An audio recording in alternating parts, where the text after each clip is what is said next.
Oke, kita lanjut lagi ya di video berikutnya, di mana kita akan coba menginput master pelanggan. Nah, master pelanggan ini fungsinya yaitu kita mencatat pelanggan-pelanggan kita nih yang akan beli ya, akan melakukan transaksi dengan kita ya. Nah, nanti kita masuk ke master, di sini ada pelanggan. Nah, kemudian nanti saya jelaskan dulu, di sini ada namanya jenis pelanggan. Nah, kebetulan permintaan awal ya waktu saya buat, mereka itu membagi 3 jenis pelanggan sih, di mana bandar besar, bandar sedang, dan pelanggan retail. Nah, itu fungsinya katanya untuk mengelompokkan mana yang dapat bandar besar, mana yang sedang, dan mana yang retail. Nanti ketentuannya itu untuk diskon sih. Nah, untuk awalnya seperti itu ya. Tapi di tengah perjalanan itu ada perubahan ya. Perubahan di mana kita main diskonnya itu bukan berdasarkan bandar besar, bandar kecil, tapi berdasarkan kuantiti dari penjualan. Nah, karena ini udah dibuat ya, mau nggak mau ya kita tetap ya menggunakan itu, paling merubah di logiknya saja ya, di alur-alur pengguna apa, alur konsep diskonnya saja. Oke, kita mulai saja ya. Nah, nanti di sini kebetulan ada daftar pelanggan, daftar jenis pelanggan ya, di mana bandar besar, bandar sedang, dan bandar kecil. Mari kita ikuti. Di sini kita akan menginput ya data pelanggan. Kita tambahkan data pelanggan. Misalnya bintang sel ya. Sel. Nama pemiliknya bintang. Kemudian nomor KTP ya. Nah, ini wajib diisi katanya. Kita isi sembarang saja.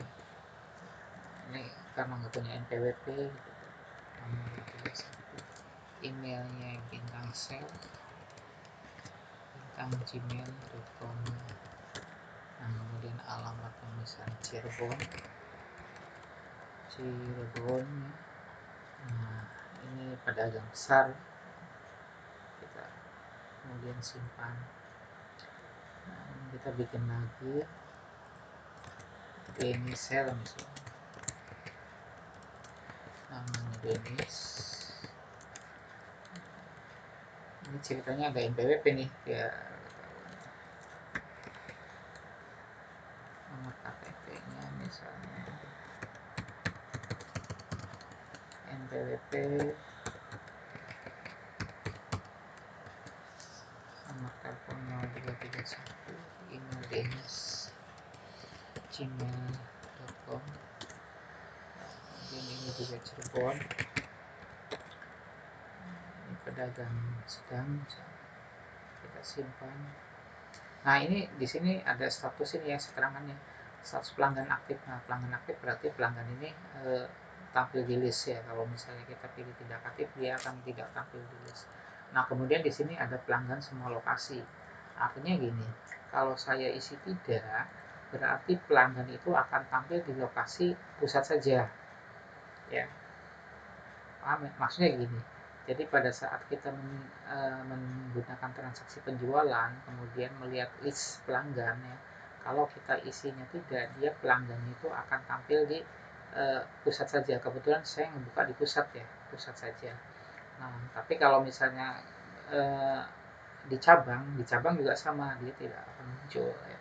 Tapi kalau misalnya kita pilihnya ya, nah berarti si pelanggan Denis itu dia bisa muncul di pusat dan bisa muncul di cabang, jadi di semua cabang gitu.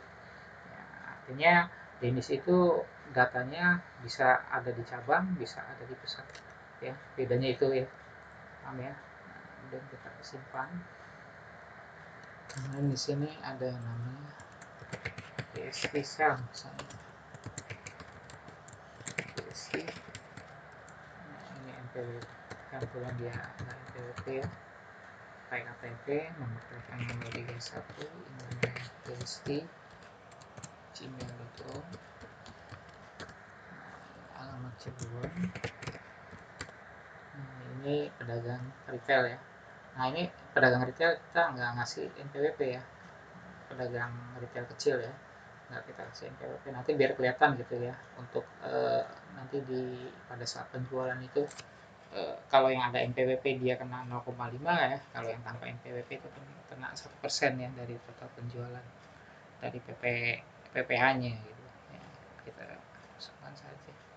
Nah tadi yang bintang itu kita kasih NPWP ya harusnya ya, kita edit saja ya. Nah untuk cara edit ya kita sama, kita tinggal edit saja, edit ya, kemudian isi NPWP-nya.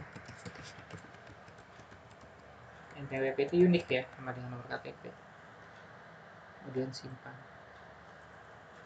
Nah, oke ya, itu cara input data pelanggan ya.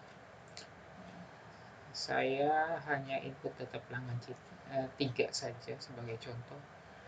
Nanti bisa teman-teman menambahkan data pelanggan ya di masing-masing cabang atau pusat gitu ya. Dan data pelanggan itu bisa diisi di master data pelanggan atau pada saat penjualan ya. Kalau dia belum terdaftar, kita bisa ngisi melalui situ di modul penjualan. Nah, sekian saja nih untuk input data pelanggan. Nanti kita lanjutkan ke video berikutnya. Oke, terima kasih.